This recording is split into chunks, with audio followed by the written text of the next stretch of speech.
Salut, j'espère que vous allez bien. On se retrouve pour la review de Raw du 21 novembre 2022. Le jeu commence directement avec Kevin Owens qui est dans le ring et qui va nous fixer un petit peu ses objectifs pour Wargames. Dans un premier temps, son objectif, c'est de mettre tous les membres de la Bloodline sur la touche pour pouvoir par la suite s'occuper de Roman Reigns et lui prendre ses titres.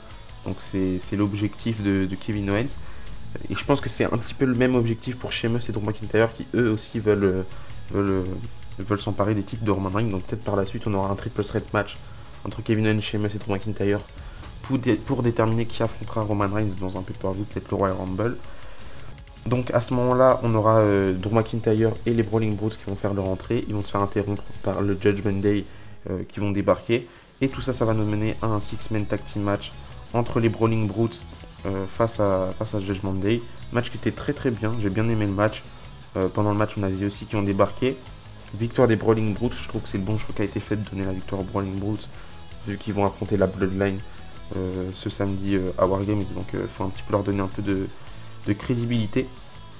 Du coup, victoire des Brawling Brutes. Après le match, on a Damian Priest et Finn Balor qui vont attaquer Sheamus, mais à la fin ça va nous mener à Kevin Owens qui monte dans le ring et qui va faire un stunner à Finn Balor. Petit clin d'œil à leur rivalité d'NXT, j'aime beaucoup, ça fait plaisir. Ensuite, on était censé avoir un match entre The Miz et Johnny Gargano. D'ailleurs, ils ont changé le film song de Johnny Gargano, je le trouve dégueulasse. Et vraiment, c'est le genre de truc qui m'embête dans le catch et plus à la BBVE. Quand tu changes le film song d'une superstar ou même quand tu changes son nom, on nous habitue à un truc pour au final le changer. Et en général, quand ils le changent, c'est pour un truc qui est moins bien. Comme par exemple avec Mia Yim, qui va bientôt changer de nom, qui va s'appeler Michin ou je sais plus comment. Enfin bref, c'est le genre de truc pourri que j'aime plus trop. Enfin, que j'aime plus trop, j'ai jamais aimé ça dans le catch. Je pense qu'une des premières choses que la WWE devrait faire, c'est je sais pas, re-signer un contrat avec CFO parce que les films songs, je trouve que c'était des bons films songs, même si de temps en temps ils étaient un petit peu génériques, mais c'est beaucoup mieux que ceux que la WWE produit en ce moment. Enfin bref, donc on était censé avoir un match entre Johnny Gargano et le Miz, mais au final c'est Omos qui a affronté Johnny Gargano et sans surprise, victoire de Omos, encore une déception perso, parce que on est bloqué depuis quelques semaines dans cette rivalité entre le Miz et Johnny Gargano et Dexter Lumis. Enfin bref, je sais même plus où qu'on est dans cette rivalité. Et Johnny Gargano, bah, il perd face à Omos, quoi. Après, j'aurais eu du mal à voir Omos perdre face à Johnny Gargano, mais quand même, tu fais revenir Johnny Gargano pour le faire perdre face à Omos, c'est assez dommage. Enfin bref, juste après ça, on a eu un match entre Mustafa Ali et Austin Theory, victoire d'Austin Theory. D'ailleurs, Mustafa Ali, il se fait malmener depuis quelques semaines, lui aussi, je sais pas pourquoi. Peut-être parce qu'il parle beaucoup trop sur internet, je sais pas, j'en ai aucune idée des raisons de pourquoi il se fait malmener et qu'il a un booking aussi moyen, même si ça fait plaisir parce qu'on le voit à la télé un petit peu, mais il a vraiment un booking pas ouf. Donc après le match, on a Bobby Lashley qui apparaît sur le titre en tronc, qui dit qu'il va arriver, donc il arrive, grosse bagarre entre Austin Theory et Bobby Lashley. Et à ce moment-là, Austin Theory va lancer Mustafa Ali sur Bobby Lashley, et Bobby Lashley va faire son hurtlock à Mustafa Ali du coup. Donc Mustafa Ali, il est perdant dans tout ce qu'il fait, il est perdant, surtout qu'on nous annonce juste après ça qu'on aura un triple threat match pour le titre des États-Unis à Survivor Series entre du coup Seth Rollins qui est le champion face à Austin Theory et du coup face à Bobby Lashley. Donc on avait une rivalité qui commençait entre Mustafa Ali et Seth Rollins il y a peut-être un mois ou un petit peu moins, juste avant Crunchyroll je crois. Et au final, bah plus rien du tout, plus aucune trace de cette rivalité entre Seth Rollins et Mustafa Ali, même si Mustafa Ali reste un petit peu dans le coin.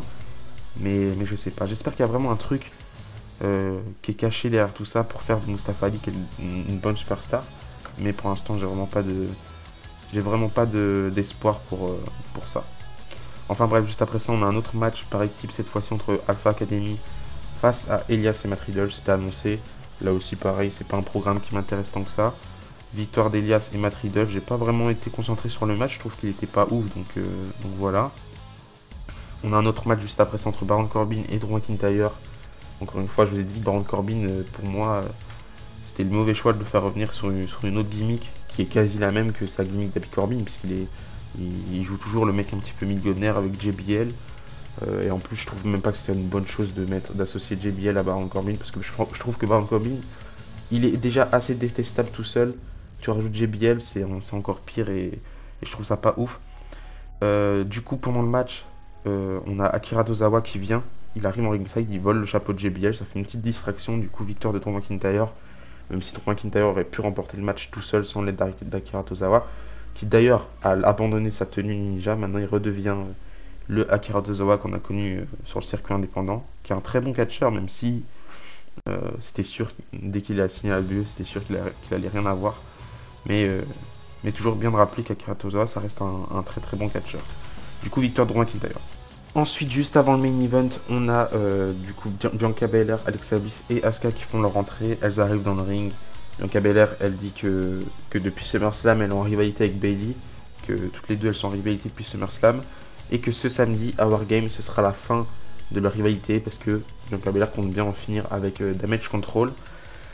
Du coup, à ce moment-là, on a Bianca Belair qui nous annonce qu'il va falloir attendre pour voir qui sera leur 5e partenaire, et qu'une fois qu'elles auront pris, enfin qu'elle aura pris surtout sa décision de qui sera la 5e partenaire, elle l'annoncera ce vendredi à SmackDown. Donc je pensais qu'on allait attendre jusqu'à Survivor Series, ça aurait peut-être été une meilleure manière d'annoncer qui sera la 5e partenaire. Peut-être que ça veut dire aussi que c'est pas un si gros nom que ça s'il nous annonce ça à SmackDown. Après on verra, on sait pas. Hein. Mais il y a plusieurs petites rumeurs pour l'instant. Ça part d'un retour de Becky Lynch, pourquoi pas. Mais en vrai, si c'était un retour de Becky Lynch, je vois pas pourquoi ils feraient ça à SmackDown. Peut-être parce qu'aussi à SmackDown, on devrait avoir une apparition de Seth Rollins. Et comme vous savez, à chaque fois qu'une superstar est en couple avec une autre, enfin mariée surtout, ils apparaissent dans le même show. C'était un petit peu la même chose avec Andrade et Charlotte Flair à l'époque. Montesford et Bianca Belair qui sont dans le même show à chaque fois. Et pareil pour Seth Rollins et Becky Lynch. Enfin bref, et aussi pour Bianca Belair et Montesford, on s'en fout un petit peu. Donc plusieurs petites rumeurs comme je l'ai dit, peut-être Becky Lynch, Sasha Banks. Pour moi le meilleur choix serait Sasha Banks. Mais pour plus de cohérence, Becky Lynch c'est mieux parce qu'elle était aussi dans la rivalité à SummerSlam. Donc juste après ça, on a Damage Control qui font leur entrée. On a Bayley qui dit que elle personnellement croit que Bianca Belair n'a pas de 5e partenaire parce que personne ne reste avec Bianca Belair.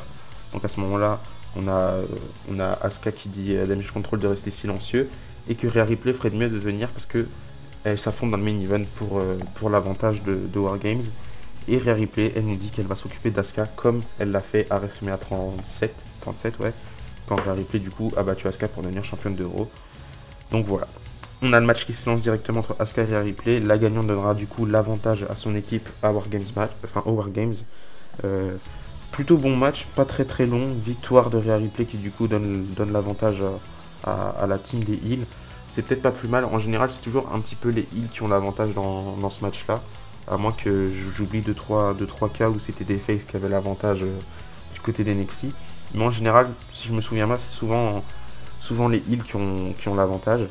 Du coup, juste après le match, grosse bagarre entre la team des faces et la team des heels. Et c'est comme ça qu'on s'arrête pour ce show.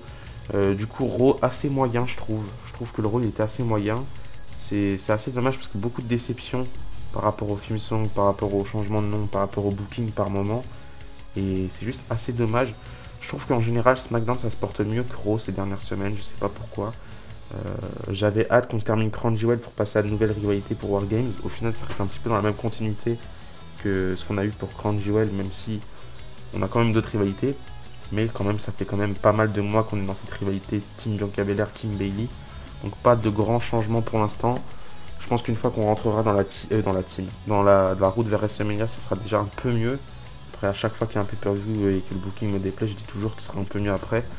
Mais j'ai de l'espoir. De toute façon, on n'est plus sous l'ère de Vince McMahon, on est sous l'ère de Triple H, donc tout peut mieux se passer. Et on voit une nette différence par rapport aux produits, même s'il y a quand même 2-3 choses qui me déplaisent par moment. Mais ça, je fais que le répéter. Du coup, voilà. Donnez-moi votre avis par rapport à ce show dans les commentaires. Et d'ici là, je vous dis à la prochaine. Et n'oubliez pas, tant qu'il y a du catch, il y a l'espoir. Bisous, bisous.